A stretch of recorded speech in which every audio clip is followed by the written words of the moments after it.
Thank you, Mr. Chairman. And I want to first start by correcting the record. We did pass the 2020 budget. Most people here voted for it.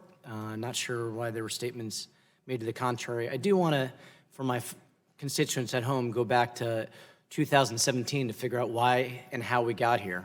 We saw a massive tax cut for the top 1% that led to $1 trillion deficit, and yet gross domestic product hasn't even cracked 3% over the last 3 years.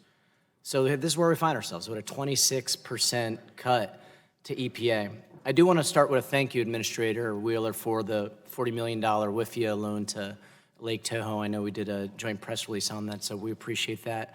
But I am concerned about the $35 million cut to the program, so hopefully we will be able to work that out.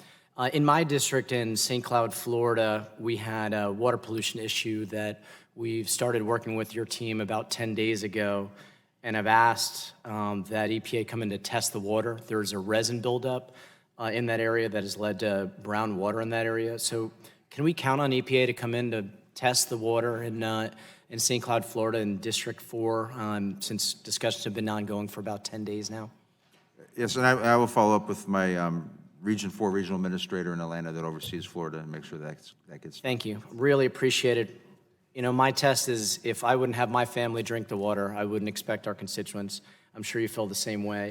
I did want to also talk about a recent article that came out in the Miami Herald where because sea rise is going to be more than 3 feet by 2080, the Army Corps of Engineers had to brief the Miami-Dade Commission on a 10 to 13-foot seawall that'll span from Miami-Dade County to Broward County and beyond by 2080, even in Palm Beach. So climate change is a really big deal for our state.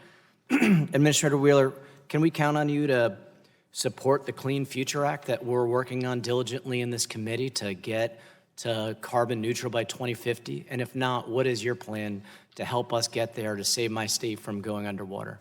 I can't commit to supporting any legislation without going through the normal process with working through OMB. Happy to take a look at the legislation, provide some technical assistance and some comments on it, but I can't commit to supporting any particular legislative effort. And what can you commit to today as far as tackling climate change?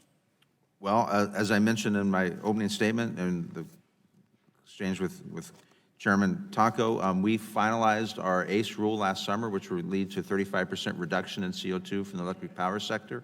We're moving forward on CAFE standards, which will further reduce CO2 efforts. Methane regulations. Our food waste will also reduce methane from landfills. So we're working on a number of different fronts, following the laws that Congress has passed to address climate change and reduce CO2 and other greenhouse gases. But what about with other sectors? Because for a while, the United States has been working on transportation and utilities, but there's everything from manufacturing to agriculture and other areas of the economy where we need an economy-wide solution. What about in some of those other areas working with your colleagues? Well, again, we are implementing the legislation that Congress has passed, the statutes that we have, and I think what you're referring to in the bill that you mentioned a few minutes ago that addresses some of these issues is not law. We don't have the authority to do those things that you're mentioning right now. But I will point out that, and I've pointed this out when I go to the G7 environmental ministers meetings, we're reducing our CO2 greater than the other G7 members. Our CO2 emissions have fallen 14% since 2005 in this country.